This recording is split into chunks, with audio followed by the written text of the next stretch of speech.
جب ماہ سیام رمضان المبارک جلوہ گر ہوتا ہے، جنت کے 8 دروازے کھول دیے جاتے ہیں، جہنم کے دروازے بند کر دیے جاتے ہیں اور شیاطین جکڑ دیے جاتے ہیں۔ اللہ جل شانہ اس موسم رحمت میں خاص عنایات اپنے بندوں پہ فرماتا ہے۔ ایک نفل ادا کرنے سے فرض ادا کرنے کا ثواب ملتا ہے اور ایک فرض ادا کرنے سے 70 فرائض ادا کرنے کا ثواب ملتا ہے۔ اسی طرح راہ خدا میں 1 روپیہ دو گے تو 70 روپے خرچ کرنے کا ثواب ملے گا۔ اسی طرح باقی نیکیاں بھی جتنی بھی ہم کرتے ہیں وہ ایک نیکی کریں گے تو 70 گنا اجر ماہ سیام میں ہمیں نصیب ہوتا ہے۔ اس لیے اہل ایمان کا یہ طریقہ ہے کہ وہ اس مہینے میں کثرت کے ساتھ تلاوت کرتے ہیں، کیونکہ ایک مرتبہ اگر قرآن مجید پڑھ لیا تو 70 مرتبہ قرآن مجید پڑھنے کا ثواب نصیب ہوا۔ ماہ سیام میں چونکہ شیطان بندھا ہوا ہوتا ہے تو ہم اپنے آپ کو نیکی کی طرف اگر لانا چاہیں تو اتنی رکاوٹیں نہیں ہوتی جتنی عام دنوں میں ہوتی ہیں، لیکن اس کے باوجود بہت سارے لوگ ہیں جو رات کو بڑا پکا ارادہ کر کے سوتے ہیں کہ میں صبح وقت پہ اٹھوں گا اور نوافل بھی پڑھوں گا اور نماز بھی ادا کروں گا، لیکن جب صبح ہوتی ہے تو انہیں یا تو جاگ نہیں آتی یا نیند سے بیدار ہو جاتے ہیں، بستر سے اٹھا نہیں جاتا۔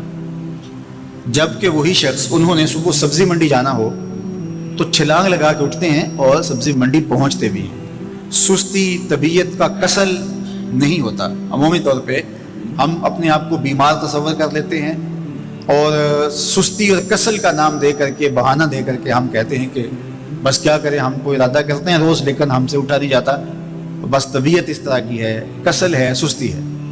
یہ بات ذہن میں رکھیے گا کہ ارادہ کرنے کے باوجود بھی صبح جب ہم اٹھ نہیں پاتے یا کوئی بھی نیکی کا کام ہم کرنے کا ارادہ کرتے ہیں تو ارادہ کرنے کے باوجود ارادہ ہی رہ جاتا ہے، ہم کر نہیں پاتے۔ تو اس کا سبب یہ ہوتا ہے کہ بہت سارے ہم گناہ کر چکے ہیں اور ان گناہوں کی وجہ سے ہم نیکی کی توفیق نہیں پاتے۔ حضرت حسن بصری رضی اللہ تعالی عنہ نے یہی وجہ اس کی بیان فرمائی ہے۔ تو اس کا بہترین طریقہ یہ ہے کہ توبہ کی جائے اور توبہ بھی سچے دل سے کی جائے، رو رو کے اللہ سے گناہوں کی معافی مانگی جائے، اور سچے دل سے جب توبہ کی جائے تو پھر سارے گناہ نہ صرف مٹا دیے جاتے ہیں بلکہ ان کو بدل کے نیکیوں میں تبدیل کر دیا جاتا ہے۔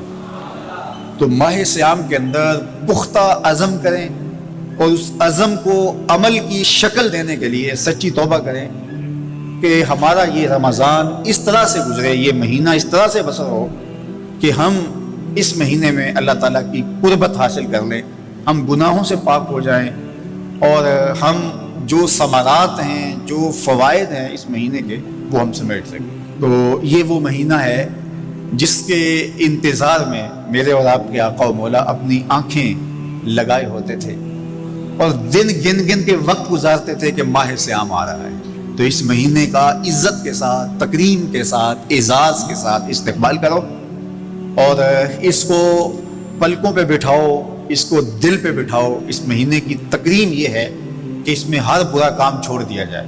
اگر کوئی شخص برا کام نہیں چھوڑتا اور روزے رکھتا ہے تو میرے اور آپ کے آقا و مولا کا ایک فرمان سن لیجئے، من لم یدع قول الزور والعمل بہ فلیس للہ حاجۃ فی ان یدع طعامہ وشرابہ۔ فرمایا کہ جو جھوٹ اور برے کام نہیں چھوڑتا اس کے بھوکا اور پیاسا رہنے کی اللہ کو کوئی ضرورت نہیں ہے۔ تو روزہ خوراک بچاؤ مہم نہیں ہے جو چلائی جاتی ہے، بلکہ یہ تزکیہ نفس کا موسم ہے، باطن کی صفائی کا موسم ہے۔ اور باطن کی صفائی نہیں ہوتی جب تک ہم کوشش کریں۔ آپ کے بدن پہ بہت ساری میل چڑھی ہوئی ہے اور جمی ہوئی ہے بدن کے ایک ایک عضو پہ میل، تو آپ پانی میں چھلانگ لگا کے باہر بھی آ جاتے ہیں تو میل نہیں اترتی۔ چلو کچھ نہ کچھ فرق تو ضرور پڑ جاتا ہے لیکن میل نہیں اترے گی۔ میل کب اترے گی؟ جب آپ اپنے بدن کو مل مل کے اس کے اوپر صابن لگا کر کے اچھی طرح سے اس کو جب اتاریں گے محنت کوشش سے تو پھر آپ کا بدن مہک جائے گا، ہلکا پھلکا ہو جائے گا، میل اتر جائے گی۔ یہ موسم رحمت ہے، اللہ کی رحمتوں کا می برسے گا، اس سے کچھ نہ کچھ فائدہ تو ہوگا ہی، لیکن حقیقی فائدہ وہی حاصل کرے گا جو اپنے گناہوں کو مل مل کے دھوئے گا اور اپنے آپ کو صاف کرنے کی کوشش کرے گا۔ تو اپنے من کے میل اتارنے ہیں، اپنے باطن کے میل اتارنے ہیں، اپنے اعمال کی درستگی کی کوشش کرنی ہے۔ صلاۃ التراویح مسجد میں نہیں آ سکتے تو گھروں میں پڑھ لیجئے، جس طرح بڑی عمر والے لوگوں کو، بیمار لوگوں کو کہا گیا کہ آپ گھروں میں پڑھ لیں، بچوں کو کہا گیا، لیکن چھوڑیے گا نا یہ رمضان المبارک کا خاص عمل ہے. آج کل دین بیزار طبقہ مختلف جگہوں پہ بیٹھ کے مسجد پر، مدرسے پر، تراویح پر، ان چیزوں پر تبصرہ کر رہا ہے اور اتنا ہلکا ثابت کرنا چاہ رہا ہے ان امور کو جس طرح یہ چیزیں ہوتی کچھ نہیں ہیں. جبکہ ماہ سیام کے قیام پر میرے اور آپ کے آقا مولا نے بشارت دیتے ہوئے فرمایا من قام رمضان ایمانا و احتسابا غفر له ما تقدم من ذنبہ، جس نے رمضان المبارک کی راتوں میں قیام کیا ایمان اور محاسبہ نفس کے ساتھ، اللہ اس کے پچھلے سارے گناہ معاف فرما دیتا ہے. یہ بہت بڑی دولت ہے، تو اس دولت کو ضرور سمیٹیے گا، ضرور حاصل کیجئے گا، من کی ستھرائی، عفت اور پاکیزگی کا سامان کیجئے گا. اللہ آپ سب کو اپنی امان میں، اپنی حفاظتوں کے حصار میں